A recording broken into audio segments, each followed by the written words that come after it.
Bonjour mes chers amis. Voilà. Donc on continue les halachot.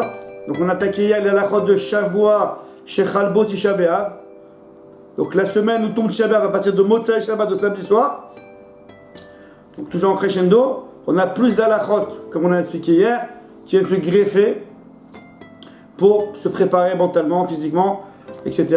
au jour de Tisha B'Av où il faut être prêt de tout son cœur à vouloir prier à Hachem. Voilà, on souffre, on en manque, on veut le Beth Amikdash. Donc, il y aura des halachot contraignantes. Comme on l'a expliqué hier. Donc, deuxième halakha qu'on va voir aujourd'hui, c'est le fait de se vêtir de vêtements propres. Et ouais, je sais, c'est très contraignant, croyez-moi. Surtout en Israël, à Bnei Brak. Mais c'est comme ça. On l'a dit, tout dépend de l'approche.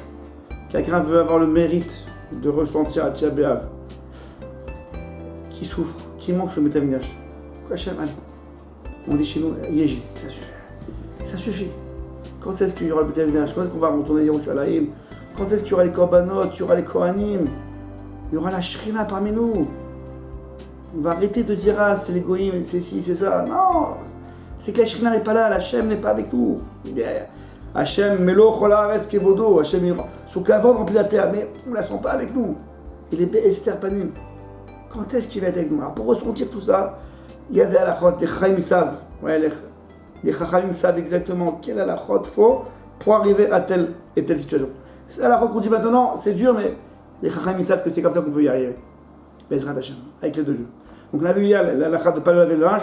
Maintenant, le linge est propre. Donc on l'a lavé avant Shabbat, avant la semaine où tombe Shabbat. Maintenant on a des vêtements propres. On ne pourra pas se vêtir de vêtements propres. Ça veut dire, on ne peut pas laver le linge, c'est une chose. Même laver le linge pour après Shabbat. Maintenant, j'ai déjà du linge propre, je ne peux pas me vêtir. Alors, on va expliquer doucement.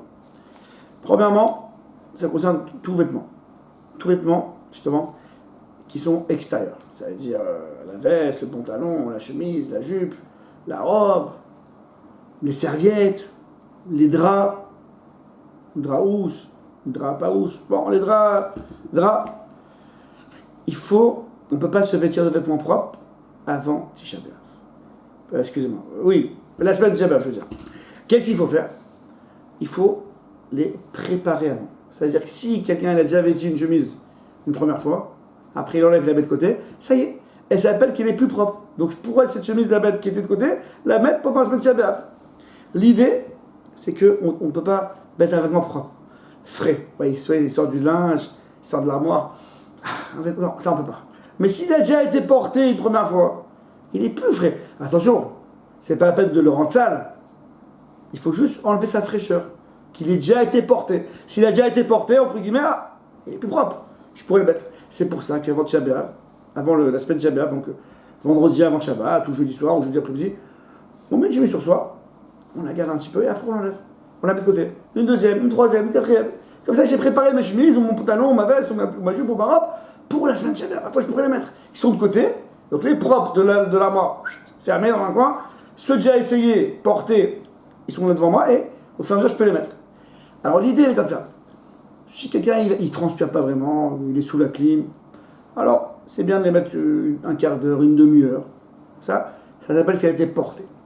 Si la personne n'est pas sous la clim, ou elle transpire, alors même quelques minutes, je ne peux pas dire de nom parce que ça dépend de chacun, dès que la personne commence à transpirer, ça y est, c'est pas la peine de rendre sale sa chemise, transpiration et après sur elle, non, dès que tu commences à transpirer, la chemise, ça y est, déjà, au bout de quelques minutes, si quelqu'un transpire, ça y est, elle perd sa fraîcheur, et donc ça s'appelle qu'elle est déjà portée, donc déjà, au bout de quelques minutes, je pourrais déjà l'enlever, la mettre de côté, et ça s'appelle que je l'ai préparée pour la semaine de Tisha B'Av.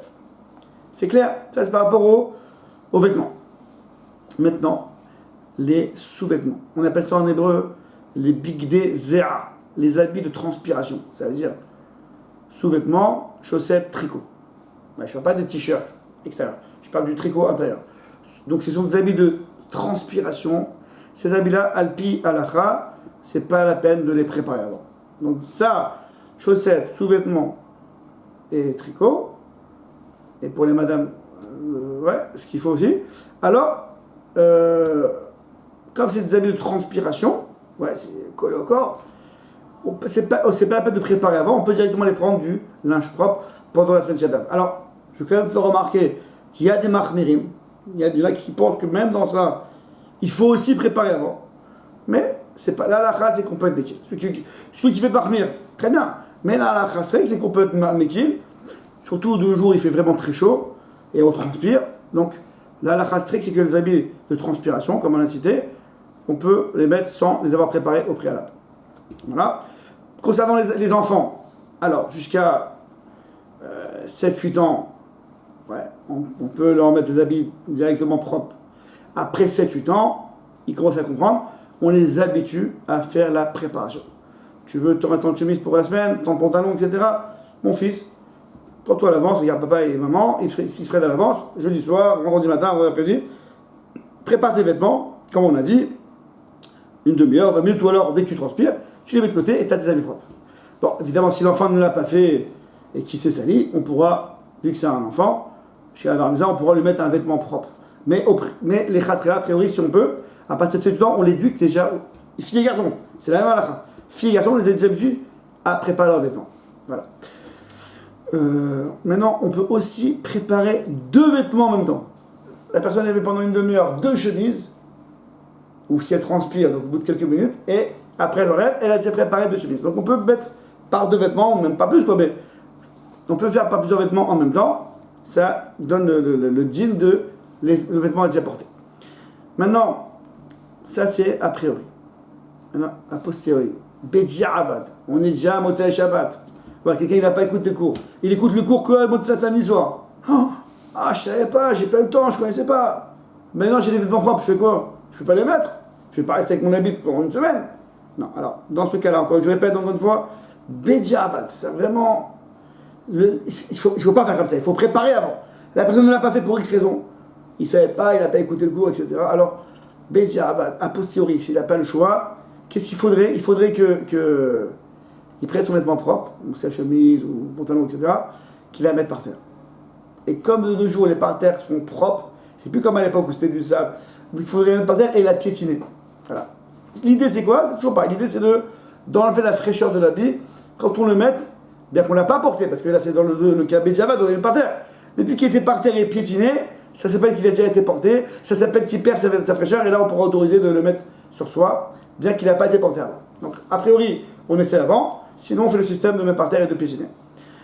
Quelqu'un, il se rappelle de cet halakha qu'il faut préparer le jour du Shabbat, mais s'il prépare Shabbat, ses vêtements de chol, donc il prépare du pension de chol, ça s'appelle achan al-chol, c'est interdit. Donc il faut faire un système où c'est pas achan al-chol. Ça veut dire, nous dit le Ben Ishraï, il met des vêtements, donc on va dire vendredi soir, il rentre à la maison, il mange, après il enlève ses vêtements, c'est normal. Le matin, il met d'autres vêtements. On voit pas que c'est achan al-chol. C'est normal que le soir on dorme, il enlève ses vêtements. Samedi midi, après il fait la séouda, il va à la cesse, il renlève ses vêtements, il met d'autres vêtements. Donc vu qu'il y a des pauses comme ça entre les séoudotes, on ne voit pas qu'il prépare les vêtements pour Shabbat, pour le chol, je veux dire. Il s'est changé, il fait sa scène, donc après il met un autre vêtement. Et donc dans ce cas-là, on pourra, donc entre vendredi soir, samedi et après la sieste, on pourra donc comme ça changer au moins 3 fois de vêtements. Voilà, Bezrat Hashem. Dernier halakha, si quelqu'un vraiment il s'est sali, même une grande personne, et il n'y a pas de vêtements, alors si vraiment c'est quelque chose de vraiment important, quoi, le gars c'est un garagiste, il salit vraiment, il salit, ou il est dans la plomberie, l'électricité, il fait chaud, des fois il n'y a pas de masgane, et vraiment quelqu'un qui salit et qui a oublié de préparer, alors il pourra changer à ce moment-là. Voilà, Bezrat Hashem. Je sais que c'est une halakha qui est dure, mais tout dépend de l'approche qu'on donne. À demain, Bezrat Hashem, Atzlacha Rabba.